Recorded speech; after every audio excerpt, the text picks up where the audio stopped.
Hello everyone!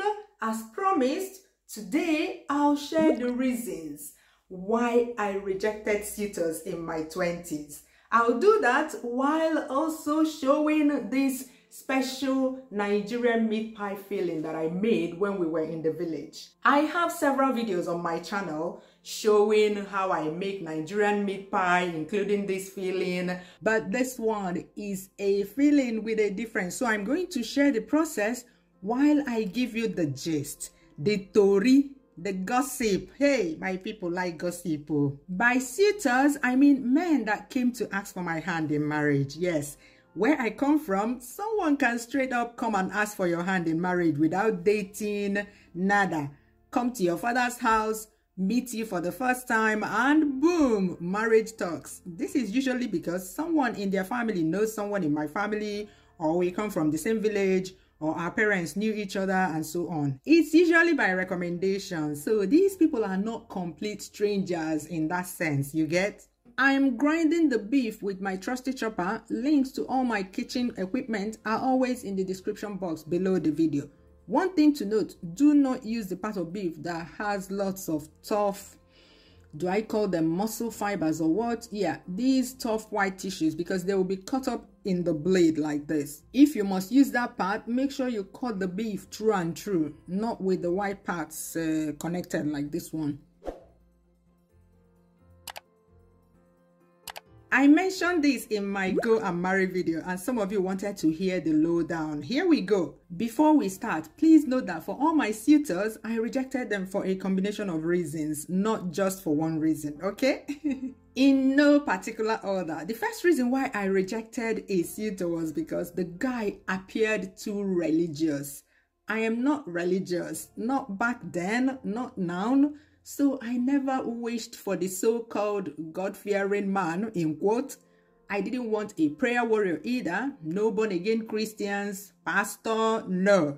I don't want anyone that will drag me up early in the morning for prayers when I should be having my beauty sleep. Someone that will expect me to be kabashing and speaking in tongues. I don't want anyone that will expect me to report to church every Sunday or even during the week, no. Growing up, I had more than enough of that to last me a lifetime. So when I came home from school that fateful day, my mom showed me a photograph of a suitor that came to our house with his sister. His sister was our neighbor when we lived in Enugu, and we are all from the same village. So he came back to the east from his base, and his sister brought him to our house to come and see my parents and possibly me. Yes, your eyes are not deceiving you. That's yam, peanut yam, that I'm using to make meat pie filling. Remember, I made this filling in the village during Christmas, and we could not see any good Irish potatoes to buy in the market. I told Auntie Grace that went with me, let's go home, Joe. We have yam at home. So I used yam and it tasted nice. So he came back to the east from his base, and his sister brought him to our house to come and see my parents and possibly me. We are talking about the 90s here. Back in the day, there were no mobile phones, so you couldn't easily call up someone to arrange a visit. So you just come randomly hoping to meet the person at home. But you know, I was in uni then, so I wasn't there when they came, and they dropped his photo for my assessment. One look at the photo. It was a photo taken in a photo studio, not just a casual photo taken randomly. One look at the photo and I saw a finger rosary on one of his fingers. It was an intentional posing of the fingers. You know how a girl will show off her engagement ring? Yeah, like that. He also had on a scapula. This scapula should naturally be tucked into his shirt, but no, he intentionally brought it out to hang in front of his shirt in an awkward manner. So from these two, I deduced that this man is committed to his Catholic faith. And I was like, no, he's too religious for my liking. The only people I have seen, you know, as at that time, the only people I had seen wearing finger rosary and scapula were ladies. Until this day, I have never seen a man wearing a finger rosary. Because do men wear finger rosary? It's not like it's an abomination, but you know, it's women that are known for wearing all these accessories, including religious accessories. So I immediately thought that this one is better off being a Reverend Father Biku. I don't have anything against his faith though, but overly display of religiosity is not my kind of thing. Yeah, and a man that does that is not my kind of man, period. I rejected this guy for several other reasons, such as his complexion. He was very fair, like Onyo Chaputokiri. Yeah, I have always wanted a tall, dark man. Then, because of where he lived, remember what I said in that other video about only being interested in men that lived in places that would give me an opportunity to find a job in my chosen career? That too, he was living in a non-catchment area. Then another one, the fact that he dressed up, went to a photo studio, posed and had his photo taken. Which man has the time for that? Nah, that rubbed me the wrong way, seriously. Number 2, one of my suitors had the L and R factor. In my hometown and other towns in Anambra State, some people have this trait where they switch up L and R when pronouncing words. For instance, when some people want to say London, they will say Rondon. People from my place are usually the butt of jokes in Nigeria, with comedians saying that we can't say parallelogram. This is me hoping that I got that right. Because I tell you, if you're from my area, you will sometimes slip up. Is it the water my people drink? I don't know. Hey, Chinyere. And this guy had a bad case of L and R factor. You see, he had a supermarket and he was trying to give me directions on how to locate his supermarket that was close to a bus garage or a bus park. And he said, Ilito na garage, a turn or light. He meant to say right. And he meant to say garage. Yeah, he said garage. And the annoying thing was that he unnecessarily repeated the garage so much in his description. And I was standing there praying for him to stop talking. Madre mia. If na garage, a turn or light. Or my garage in Neuku. Garage and the Nakukwafia. If I na boya buso and so garage, Chinyere, I knew I wouldn't go. So I just tuned off, waiting for him to stop. When he was done, I said, okay. And that was the last time he saw me. In addition to the L and R factor, this person was very boastful about his supermarket. He really wanted me to come and see it. Hey, backstory. Businessmen from my hometown till this day are known for owning supermarkets. Usually very big supermarkets. Eastern Shop, Enugu, Next Cash and Carry, Levichon Supermarket, name it. So the eligible bachelors market themselves to the young girls with the size of their supermarket. It's usually an ego boost for them. But yeah, I passed on that one. Number 3, where the person lived. I would say that this was the topmost on my list. You see, I don't mind how you look, your level of education. I was actually open to marrying a WASC holder at that time. Once the person thinks smart thoughts and can have smart conversations, I mean, I can take a wide range of characteristics in a suitor. But you see, your location, it mattered so much to me that it was the single most important thing on my list back then. I already had it in my head that I must work in the oil industry. So anybody I will get married to back then must live in one of the cities in Nigeria with a concentration of companies in the oil industry, simple and short. I used to call it my catchment area. Whenever my mom informed me about a suitor, my first question to her would be, Obina catchment area. My plan was to do my NYSC in any of those locations, find a job and settle there. So I couldn't imagine marrying a man that lived in Enugu, Kaduna, or Ibadan and be looking for a job in Port Harcourt, Warri, or Eket. My chances of getting those jobs will be drastically reduced because you need to be on ground when looking for such jobs, especially back then when online job search was not yet a thing. And what would have happened if I got those jobs? How many men would uproot themselves and the lives they have built for many years to follow their wives to a new location? Simply because she got Oluoyibo, especially Igbo men. That's not going to happen and will definitely cause a strain in the marriage. So yes, I rejected a majority of suitors because of where they lived. Am I shallow? Write a comment below and let me know what you think about this being my top reason. Number 4, the guy was much older. I'm not going to lie, he looked like he was in his 50s at that time. My mom said he was probably in his 40s. I was like, even 40s was too old for me. Even if he were in his 40s, the guy looked well into his 50s, probably because he did not take good care of himself. He was not physically fit.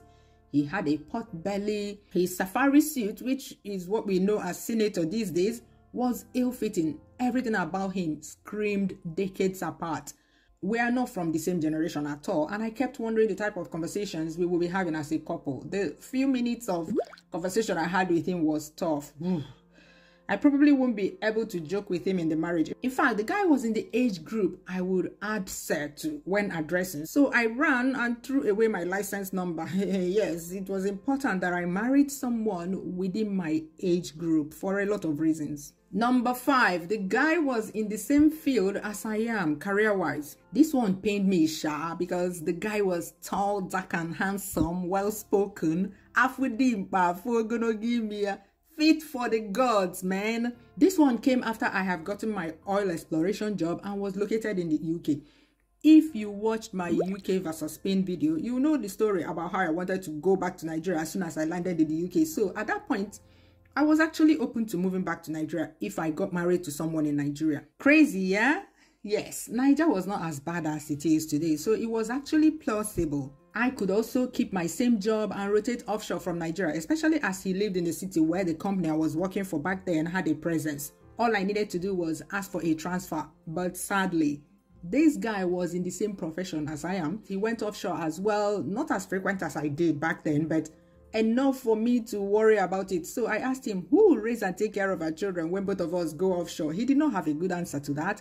And I told him to go and marry his girlfriend. That I'm sure that as an eligible bachelor he was back then, he must have several Ikwere girlfriends. But now that it's time for marriage, he came back to the to Anambra. He came back to Anambra to marry, telling them my mama talk say. He laughed his head off and started denying that he did not have a girlfriend, blah, blah, blah, but I didn't believe him. I knew what my Anambra brothers do to Ikwere girls because when I was serving in Rivers, a few girlfriends to my hometown boys reported them to me that they were playing them my mama talk say Ojoro. That guy was so eligible, I tell you. Our conversations flowed so much. We cracked industry jokes, how my company, Nigeria, took all the contracts from their company and so on. But truly, it was not meant to be. Even though his mom and mine were already seeing each other as future in-laws, my mom was so sure that this one would click when she saw the guy because she knew he was my spec. But I'm a highly realistic person. Also, I think he felt a bit intimidated by me, just a little bit, from the way he made references to offshore workers on international posting compared to them that were in Nigeria. If you're in the industry, you get what I mean. That also cast a bit of doubt in my mind, and I'm a firm believer that if there's a doubt, there's no doubt. Apart from these two reasons, everything else checked out big time, man. Oof. Number 6, height. Yes, you may think, why reject someone because of something he does not have control over? But you see, growing up, I had 2 short friends. And these 2 young girls were always lamenting about how their fathers knew he was short, yet went and married their short moms, thereby begetting short children. This affected these girls' self-esteem so much. And these lamentations always replayed in my head whenever I had someone that was even the same height as I am coming for my hand in marriage. I am 5'6", that's about 168 centimeters. And for me, that's not tall because I come from a family of tall people. So for me to now go and marry someone that I'm taller than, but I don't want my offsprings lamenting all their lives. If I were 5'8" or 6 feet, it would be a good starting point. Then I can be hoping and praying that my tall genes will be dominant in each case. Remember, I did not reject this person for this one reason. There were other factors, but this one was what I mentioned because having happy children is also important to me. Number 7, first child syndrome. Like I said in that Go and Marry video, I am the first child, and in that video, I already mentioned the plans I had for my family as soon as I got a job. I was serving when this person came. He was living in the same city where I was doing my NYSC, so we saw each other often and talked a lot. I saw how he was struggling to carry all his siblings along, trying to set them up in businesses. He was seeing some of them through school. And at that time, I haven't even started my own journey of doing the same for my family. It struck me there and then that both of us marrying each other will be a disaster. It's not going to work. We will spend a huge chunk of our married lives, especially in those first few challenging years, taking care of other people. I personally believe that this is unhealthy for a marriage. He was often agitated, in a pensive mood, because the burden was just too much for him. Such state of mind usually translates to transfer of aggression to the person's spouse. I wanted none of that. He was better off marrying someone with no extended family responsibilities or minimal responsibilities, yeah. Remember the day I taught my nieces how to make Nigerian meat pie during Christmas? This was the exact meat pie filling we used that day. The meat pie was so delicious. So my ladies, what were your own reasons for rejecting suitors? Do you regret rejecting a specific person? I would have regretted rejecting number 5 if I didn't find a more suitable person later. Hubby, are you watching? Are you?